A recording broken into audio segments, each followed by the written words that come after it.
제4차 확대간부회의 개회를 선언합니다. 먼저 문희상 비상대책위원장의 시작 발언이 있겠습니다. 누리과정은 명백한 국가 책임입니다. 새누리당이 나라의 미래인 아이들 돌보는 문제를 콩나물값 흥정하듯이 2천억, 5천억 이런 수준에서 결정하자고 합니다. 보육은 결코 흥정의 대상이 아니라고 봅니다.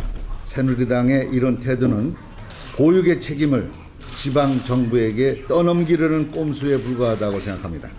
정부 여당의 명백한 책임 방기입니다. 입으로만 초저출산을 걱정하고 있습니다. 새해 예산안에 여야 합의 원칙을 누차 말씀드렸습니다. 그럼에도 여당에서 자꾸 단독 처리 운운하는 것은 매우 실망스럽고 우려스럽습니다. 두 번이나 합의를 번복한 이유가 결국 단독 처리를 위한 것이었는지 묻지 않을 수 없습니다. 새누리당 집권 7년 동안 여당이 단독 처리해서 잘 된 경우가 단 한 번이라도 있었다면 어디 한번 말씀해 주시기를 바랍니다. 4대간 혈세 낭비, 부자 감세, 재정 판탄에 이어서 이제 서민 증세, 민생 파탄으로 가려고 하는 것입니까? 제발 올해만큼은 변화된 모습으로 새롭게 보여주시기를 촉구합니다. 예산안 합의 처리는 되면 좋고 안 되면 어쩔 수 없는 것이 아닙니다. 반드시 돼야 합니다. 국회 선진화법의 정신은 물리적 시한이 있는 것이 아니라 여야 합의 정신에 있습니다. 합의가 깨지면 오는 것은 결국 파국뿐입니다. 국회가 아이들 지원 문제로 파국으로 간다면 너무나 부끄럽습니다. 새누리당이 원하는 것이 파국이 아니라면 지금이라도 합의 처리에 협조해 주실 것을 촉구합니다. 만약 오늘 오전까지 원내대표 간 협상 작업이 타결되지 못한다면 직접 양당 대표회담을 제안합니다. 기쁘는 일이 하나 없는 국민들에게 국회마저 걱정거리를 만들어서 해야 되겠습니까? 여야 합의로 새해 예산안을 처리해서 국민들이 안심하고 새해를 맞이할 수 있도록 해야 한다고 생각합니다. 이상입니다. 다음은 우윤근 원내대표의 발언이 있겠습니다. 네, 여러분들이 아시는 바대로 어저께 여야 간의 공식 비공식 수차례 예산과 관련한 협상을 이어갔습니다마는 유감스럽게도 협상이 결렬되고 말았습니다. 새누리당은 기존 입장만을 되풀이했습니다. 새정치민주연합의 입장은 명확합니다. 첫째는 누리과정 예산은 반드시 전액 확보되어야 한다는 것입니다. 누리과정 예산은 야당을 위한 예산이 아닙니다. 대한민국 국민을 위한 예산이고 또 박근혜 대통령의 공약을 실천하는 예산입니다. 둘째로는 재벌 대기업 감세 없이는 서민 증세나 서민 부담 증가는 어떤 일이 있어서는 안 된다는 것입니다. 부족한 세금은 넘치는 재벌 대기업 금고에서 찾아야 합니다. 현재 전체 기업 사내 유보금은 1,000조 원을 훨씬 넘어섰습니다. 이에 반해 가계 부채는 1,060조에 달하고 있고 가구당 평균 부채는 6천만 원에 달하고 있습니다. 이런 상황에서도 정부와 새누리당은 부채에 허덕이는 서민의 지갑을 털려고 하고 있습니다. 한국의 최고 법인세율은 22%인 반면에 미국은 35%, 프랑스는 33.3%, 일본은 25.5%입니다. 조세 감민 혜택을 반영한 실효세율은 16.8%에 불과하고 선진국 평균 23%에 비하면 한참 낮은 수준입니다. 이와 같은 점을 감안한다면 오늘 마지막 협상에서 이 두 가지 우리가 최소한 물러설 수 없는 것 반영이 되리라고 생각합니다. 오늘 또 저희들은 제대로 된 예산 심의와 확보를 위해서 인내심을 갖고 마지막 순간까지 협상을 하도록 하겠습니다. 그러나 새누리당이 그저 시계만 바라보고 시간 끌기용 협상은 국민이나 우리 모두가 용납하지 않을 것입니다. 만에 하나 여당이 일방적 날치기로 예산안을 12월 2일 날 통과시킨다면 그 이후에 일어나는 모든 상황에 대해서는 전적으로 새누리당의 책임이 있다는 점을 다시 한번 분명하게 지적해 둡니다. 국회의장에 대해서 한 말씀 드리지 않을 수 없습니다. 정의화 국회의장께서 연일 12월 2일 날 예산안 강행 처리를 예고하고 있습니다. 대한민국의 국회의장은 날치기의 주범이 돼서는 안 됩니다. 중재자여야 합니다. 그리고 국회 선진화법의 정신을 지키는 것입니다. 현재 새누리당의 누리과정 합의 번복과 예산 부수 법안 지정 강행으로 불가피하게 상임위 활동이 잠정 중단되어 있습니다. 그럼에도 국회의장은 이를 중재하기보다는 날짜만을 기다리고 있습니다. 국회의장은 국회를 합의의 원칙에 따라서 중립적으로 운영해야 합니다. 입법부 수장이 여야 협상을 합의를 독려하지 않고 날치기 강행 처리만을 연일 공언한 일이 있어서는 되지 안 될 일입니다. 국회 선진화법은 대화와 타협을 위한 장치입니다. 날치기 강행 도구로 전락해서는 안 됩니다. 처리 시한보다도 중요한 것이 합의 처리입니다. 입법부 수장이 나서서 의회주의를 파괴했다는 불명예를 얻지 않기를 바랍니다. 다시 한번 의장님께서 시계만 쳐다볼 것이 아니라 오늘 마지막 여야 협상이 제대로 성사될 수 있도록 의장님께서도 협력해 주시길 바랍니다. 이상입니다. 다음은 정세균 위원의 발언이 있겠습니다. 최근에 한국을 떠나는 외신 특파원으로부터 박근혜 대통령의 창조 경제는 아직도 이해하기 어려운 수수께끼 같다는 말을 들었습니다. 어제 창조 경제 박람회에서 창조 경제 개념이 모호하다고 하는 일각의 지적에 대해서 대통령께서 두려워 말고 문을 두드려야 한다고 했는데 창조 경제만큼이나 어려운 설명입니다. 박근혜 대통령이 창조 경제를 주창한 지 2년이 되었습니다. 이제는 창조 경제의 개념이나 방향에 대해서 갑론을박하고 있을 때가 아니라 창조 경제라는 새로운 패러다임에 근거한 구체적인 성장 동력 창출 정책이 나와줘야 할 때입니다. 이명박 정부는 비록 망해먹긴 했지만 최소한 미래 산업 정책에 대한 고민의 흔적이 있습니다. 박근혜 정부는 창조 경제만 이야기할 뿐 미래 먹거리로 도대체 무엇을 창조할 것인지 고민의 흔적이 보이지 않습니다. 창조 경제 중요한 거 이제 충분히 알았으니 이제 정책으로 평가받기 바랍니다. 최경환 부총리가 정규직 과보를 거론하면서 노동시장 유연화 추진 의지를 밝혔습니다. 그간의 행태를 보면 박근혜 정권은 노동자, 서민, 고통 전담 정권이니 분명해지고 있습니다. 첫째, 박근혜 정권은 부동산 경기를 활성화하겠다고 전세값을 천정부지로 올려놓는 것도 모자라서 시장에서 아예 전세 물건에 씨를 말려버렸습니다. 집 없는 세입자들끼리 고통 전담하라는 얘기입니다. 둘째, 법인세 인하 등 부자 감세 때문에 펑크가 난 세수를 메꾸려고 담배세, 주민세, 자동차세 등 서민 증세에 열을 올리고 있습니다. 세벌에 대한 법인세 원상 복구는 죽어도 못하겠다고 버티고 있습니다. 경제가 어려우니 서민들끼리 고통 전담하라고 하는 것입니다. 셋째, 대한민국에서 해고는 곧 살인행위라고 할 만큼 해고와 실업에 대한 대책이 빈약합니다. 세계에서 고용 불안이 가장 심한 나라입니다. 그런데 이 나라의 경제 수장이 비정규직 처우 개선을 핑계로 정규직의 해고를 쉽게 해야 한다고 하는 궤변을 늘어놓고 있습니다. 노동자들끼리 고통을 전담하라고 하는 것입니다. 지금은 노동자, 서민, 중산층에게 더 이상 희생과 고통 분담을 강요할 때가 아니라 오히려 실질적인 혜택을 주어서 우리 경제의 하층부에서 성장의 동력을 이끌어내야 될 때입니다. 그것이 바로 분수경제입니다. 선무당이 사람 잡는다는 말이 있습니다. 선무당 같은 소이노믹스의 폐기를 다시 한번 강력히 촉구합니다.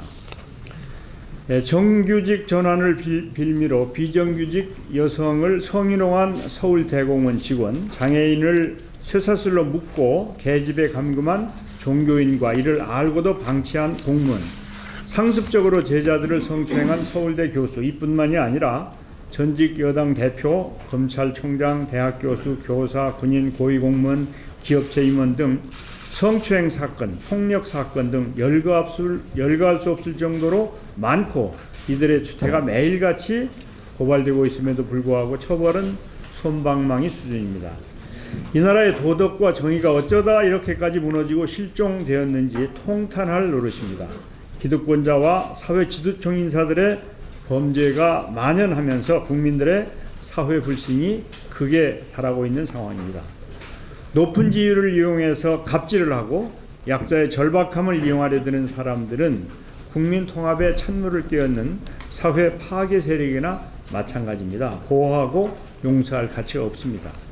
박근혜 대통령은 규제에 대해서는 입에 담기 민망할 정도로 고강도 발언을 쏟아내면서 이런 자들의 처벌과 징계에 대해서는 물러 터진 것 같습니다. 진짜 암덩어리가 무엇이고 누가 단두대에 올라가야 하는지 똑바로 판단하시기 바랍니다. 한 사람의 인생과 가정을 파괴하고 씻을 수 없는 상처를 준 사회 지도층 인사들의 범죄는 일벌백계로 다스려야 합니다. 또한 향후 이런 일들이 재발하지 않도록 정부는 국민의 인권을 적극적으로 보호할 대책을 수립해야 할 것입니다. 이상입니다. 예, 다음은 박지원 위원의 발언이 있겠습니다. 우리는 이미 박지만 회장을 미행한 사실에 대해서 잘 알고 있습니다. 당시 조응천 공직기강 비서관은 경찰 출신 행정관을 통해서 이를 조사했습니다. 그런데 갑자기 경찰 행정관은 좌천해서 경찰로 돌아갔고 조응천 공직기강 비서관은 2달 후 청와대를 떠나게 했습니다.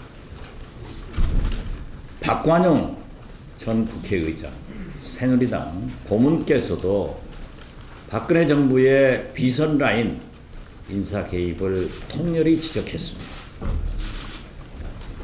제가 만만해가 배후에 있다 라고 의혹을 제기했고 구체적으로 만만해 소속 이름을 대지도 않았습니다. 그러나 정부에서는, 검찰에서는 이 사실을 부인하고 저를 기소했습니다. 그러나 오늘 아침 문고리 권력 3인방 청와대가 작성한 감찰 보고서를 단독 입수해서 이렇게 세계일보가 보도를 하고 있습니다. 즉 정윤의 국정 개입 사실이다. 이러한 감찰 보고서를 입수해서 보도했다고 하면은 이 사실을 부인하지 못할 것입니다. 특히 김기춘 비서실장을 퇴진시키기 위해서 찌라시에 이 문고리 권력과 정윤회 등 멤버들은 김기춘 비서실장의 인사 문제에 대해서 흘려내기도 했습니다. 이러한 것을 보고도 검찰은 과연 만만해 사건에 대해서 기소를 할 수 있는가? 또 청와대는 이를 묵인할 것인가? 김기춘 비서실장은 자기의 명예를 위해서도 참고 있을 것인가? 강력히 이러한 사건에 대해서 해명하고 밝힐 것을 촉구합니다.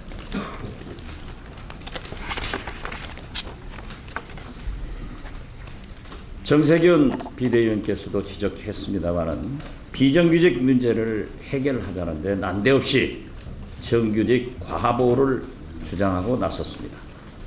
비정규직 처우 개선은 뒷전이고 정리해고 요건 완화 등 정규직 계약을 추진하는 것은 반노동적 행태라고 비판하지 않을 수 없습니다. 특히 고용노동부는 노동자의 고용 안정과 복리 향상을 주 업무로 하는 부처인데 장관이 고용 경직성을 지적하는 글을 SNS에 올린 것은 본업을 외면한 매우 부적절한 행동이라고 지적합니다.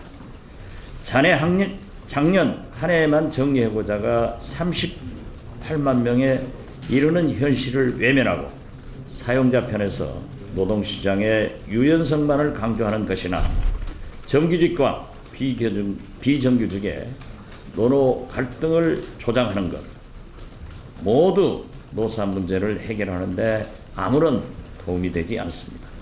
물론 대기업 정규직 노조가 무리한 요구를 하는 경우도 있을 것입니다.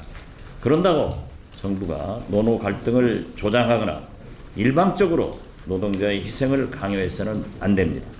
노사 문제의 해결은 대화와 협상을 통한 노사정 대타협이 최선의 길이라고 다시 한번 강조합니다.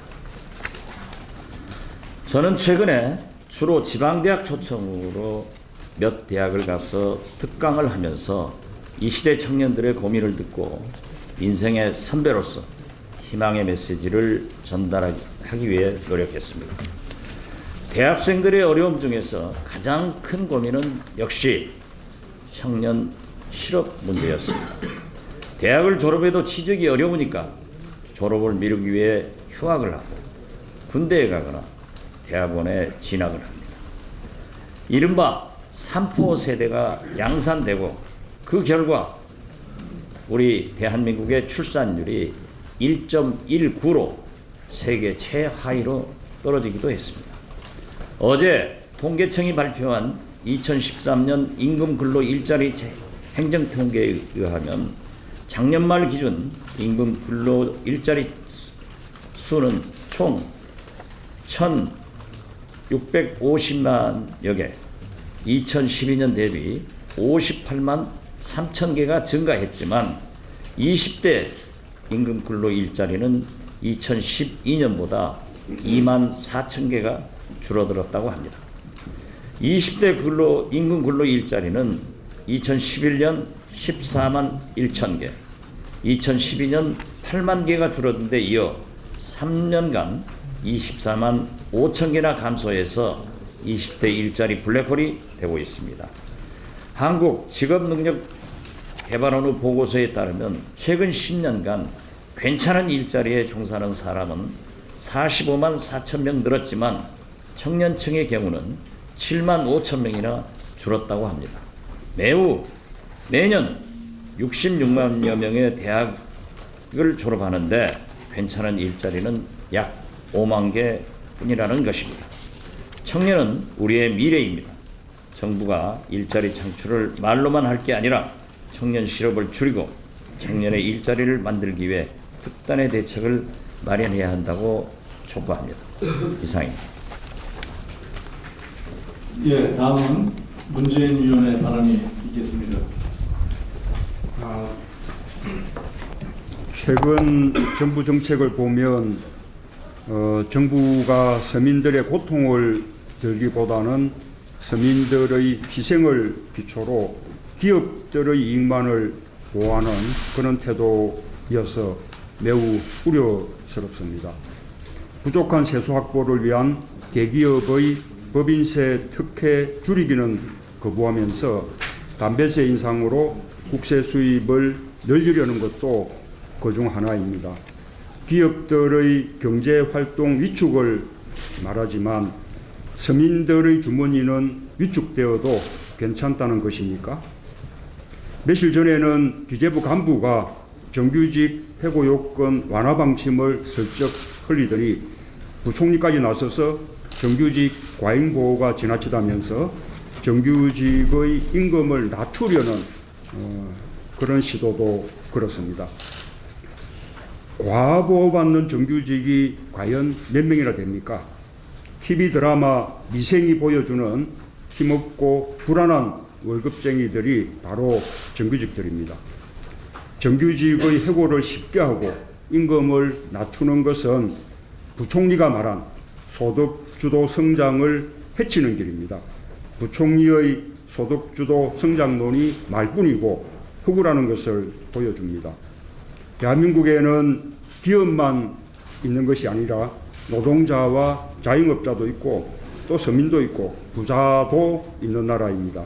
정부가 한쪽 편만 들어서는 안 됩니다. 균형을 잡아야 합니다.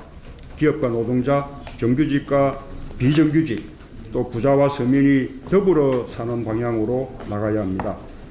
정규직과 비정규직의 격차 해소는 정규직의 근로 조건을 떨어뜨리는 것이 아니라 비정규직의 차별을 없애는 것입니다. 재벌과 대기업이 500조가 넘는 그 사내 유보금을 투자하지 않는 것이 정규직이 무서워서가 아닐 것입니다. 기업들의 투자와 일자리 창출을 위해서는 서민들의 지갑을 두텁게 해서 예술을 살리는 것이 가장 좋은 방법입니다. 예술 활성화를 통해 성장과 일자리를 늘리고 그것이 다시 가계소득을 늘려주는 가계소득 주도 성장 경제구조를 만들어야 합니다. 우리 당이 여러 번 긍정적으로 평가했듯이 정부 여당이 공무원 연금 개혁에 나선 것은 매우 용기 있고 잘하는 일입니다. 그러나 연금법 개정 법안을 국회에 제출하자마자 당장 처리하자고 이렇게 요구하는 것은 대단히 잘못하는 일입니다. 연금 제도는 한 번 선보면 적어도 수십 년간은 100년 대계입니다. 그래서 연금 개혁은 원래 충분한 논의가 필요하고 또 시간이 많이 걸리는 일입니다. 어느 나라건 연금 제도를 뚝딱 바꾸는 그런 나라는 없습니다. 새누리당이 제출한 공무원 연금법 개정 법안을 연내에 처리한다면 아마도 최단시간 처리 세계 신기록이 될 것입니다. 참여정부에서 국민연금을 개혁할 때 수많은 토론회와 법안 설명회 그리고 오랜 여야 간의 대화와 협상을 거쳐서 여러 해 만에 법안을 처리했던 그 과정을 되돌아볼 필요가 있습니다. 그때 야당이었던 새누리당은 역지사지할 줄 알아야 합니다. 시간이 좀 더 걸리더라도 박근혜 정부가 공무원 연금 제도를 합리적으로 개혁해내면 업적으로 남게 될 것입니다. 정부 여당은 너무 조급해하지 마시기 바랍니다. 이상입니다. 다음은 인재근위원회 발언이 있겠습니다. 대법원이 언론의 독립성을 저버렸습니다. 어제 대법원은 3년 7개월 끌어온 재판에서 YTN 기자들의 6년 전 해고가 적법하다고 판결했습니다. 언론을 권력의 소나기에 두려는 낙하산 인사의 많은 기자들이 언론의 독립성을 위해 싸웠지만 대법원은 언론을 공공성이 아닌 일개 사기업으로 취급했습니다. 갑인 사업주에게 도전한 을로 사건을 단순화시켜 버렸습니다. 지난 13일 쌍용 자동차와 이번 YTN에 대한 대법원의 판결은 대법원이 만든 기울어진 운동장을 적나라하게 보여주었습니다. 하지만 언론의 독립성을 결코 포기할 수 없는 가치입니다. 언론의 자유 없이 그 어떤 자유도 안전하지 못하기 때문입니다. YTN 사태는 끝나지 않았습니다. 대법원은 끝냈을지 모르지만 우리는 이대로 끝낼 수 없습니다. 대법원이 끝내 외면한 노정면, 조승호, 현덕수 세 분이 복직이 되는 그날까지 가능한 모든 힘을 모아 언론의 독립을 반드시 쟁취해야 할 것입니다. 이상입니다. 예, 해직 언론인들 힘내시기 바랍니다. 34대 5가 어제 26일, 그제 26일 검찰은 권선택 대전광역시장을 공직선거법 위반 피의자 신분으로 공개 소환을 했습니다. 언론은 검찰을 인용해 양측이 일정을 협의한 것으로 보도했으나 협의한 것이 아니고 일방적으로 통보한 것입니다. 검찰이 일방적으로 통보해놓고 언론 플레이를 한 것입니다. 권 시장이 출석하기 전부터 불구속 기소 방침이라는 말이 흘러나왔고 실제 권 시장이 검찰에 출석한 후 약 3시간이 경과한 시점에 불구속 기소 방침이 언론에 대대적으로 보도되었습니다. 권선택 시장이 27일 새벽 검찰 조사를 마치고 귀가하자마자 검찰이 불구속 기소에 문제가 없다는 입장이라고 언론에 보도하기 시작한 것입니다. 이것은 야당 소속 단체장을 목표로 정해놓고 수사를 한 것이고 윗선이 개입된 명백한 야당 탄압으로 볼 수밖에 없습니다. 수사 상황을 언론에 흘려 망신을 주고 미리 사법처리 수위를 흘려 범죄 혐의가 뚜렷한 것처럼 여론몰이를 하는 것이 정치검찰이 흔히 쓰는 고전적인 수법인 것입니다. 반면에 허위사실 유포로 고발된 새누리당 소속의 인천시장 유종복 인천시장은 제대로 된 수사도 받지 않은 채 무혐의 처리가 됐습니다. 그리고 혐의 사실이 명백한 이필훈 안양시장에 대해서는 지지부진하고 있습니다. 또 근자의 서산시장에 대해서도 검찰이 봐주기 수사를 하고 있다는 지적이 나오고 있습니다. 유독 야당 단체장만 신속하고 과도하게 수사를 진행하고 여당 소속 단체장은 느릿느릿 면피성 수사가 이어지고 있는 것입니다. 이제 공소시효가 며칠 안 남았습니다. 검찰은 여당 야당을 편파적으로 가리지 말고 엄정하게 수사했으면 좋겠습니다. 그리고 오늘 그 조희연 서울시 교육감에 대해서도 소환 통보가 되었다고 합니다. 지금 이렇게 무차별적으로 야당 인사에 대해서만 매서운 칼날이 검찰에서 휘두러지고 있습니다. 또한 여야 국회의원에 대해서도 더 추가로 말씀을 드리겠습니다. 25일 검찰은 정문원 의원에 대해서 500만 원 구형을 했습니다. NLL 대화력과 같은 국가 기밀을 누설하고 국론을 분열시키고 국익을 침해한 사범에 대해서 겨우 구형 500만 원 한 것입니다. 반면에 국정원 요원이 불법 행위를 한 현장에서 증거인멸을 하기 위해서 현장에서 있었던 강기정 의원과 4명 국회의원에 대해서는 300만, 500만 원의 벌금이 구형됐습니다. 이것이 과연 형평에 맞는 검찰의 수사와 기소와 구형입니까? 그리고 아침에 모 언론에서 특종 보도를 했습니다마는 정윤회 씨가 국정에 깊숙이 개입하고 농단했다는 것이 증거가 드러났습니다.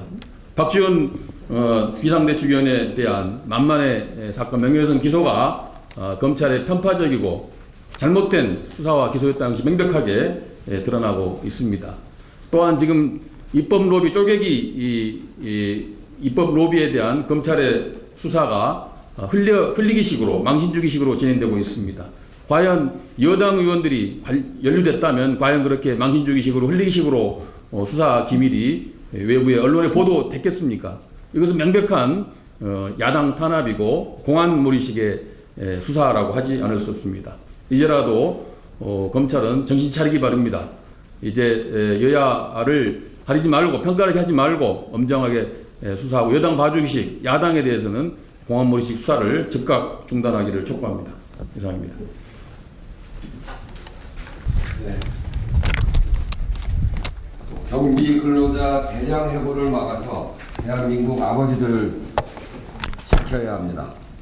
고 이만수 사건으로 열악한 경비 근로자들의 근로 실태가 다시 한번 국민적 관심사로 떠오른 지 얼마 되지 않았습니다.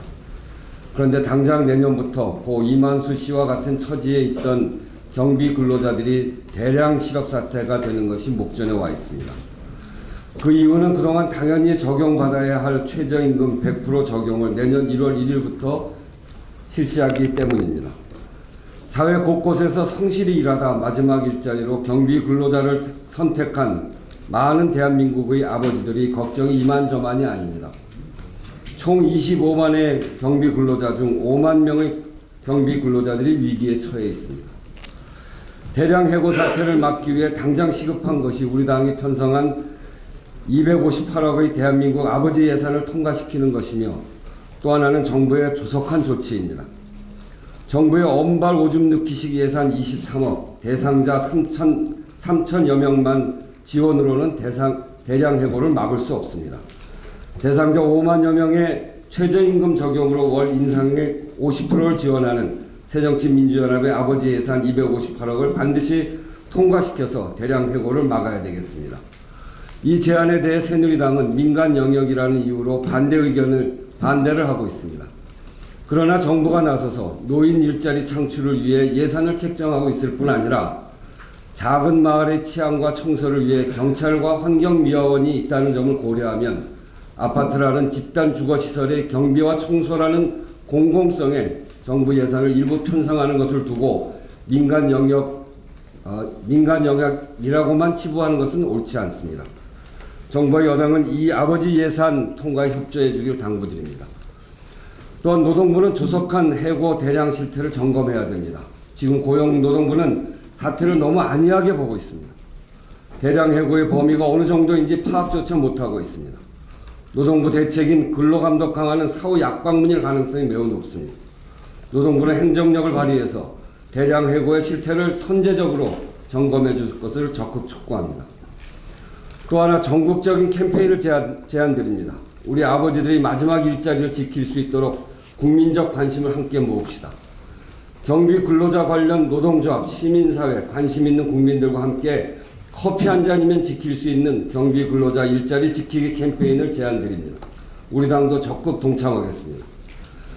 경제가 어려워 많은 아파트 입주민들이 관리비 인상에 부담을 느끼고 있는 것이 사실입니다. 그렇지만 우리 아버지들의 수고로 인해 우리 아이들이 안심하고 뛰어놀 수 있음을 많은 국민들이 잘 알고 있습니다. 더불어 살아갈 수 있는 방법을 모색해야 합니다. 인상액 50%에 대해서는 예산 편성에 저희들이 힘을 모을 테니 나머지 50%는 입주민들이 커피 한 잔을 아껴서 힘을 모아주시면 이 문제는 해결할 수 있습니다. 마지막으로 해고 불안으로부터 우리 아버지들을 지킬 법적 안전장치를 만들겠습니다. 용역업체가 바뀌더라도 성실히 일한 경비 근로자들을 안심하게 일할 수 있도록 고용 불안을 해소해야 합니다. 그리고 실태와 맞지 않는 감시직 규정을 근로기준법, 비정규직법 등 법적 장치를 개선함으로써 이 문제를 해결해야 됩니다. 지금부터 여야가 머리를 맞대고 상생 방안을 만들 수 있게 정부와 여당도 진지한 관심을 바랍니다. 또한 중간에 있는 용역회사의 불합리를 극복하기 위해 경비원들도 사회적 기업이나 협동조합을 통한 경비 노동자들의 권리 보장에 나서시기를 바랍니다. 이상입니다. 이상으로 공개 발언을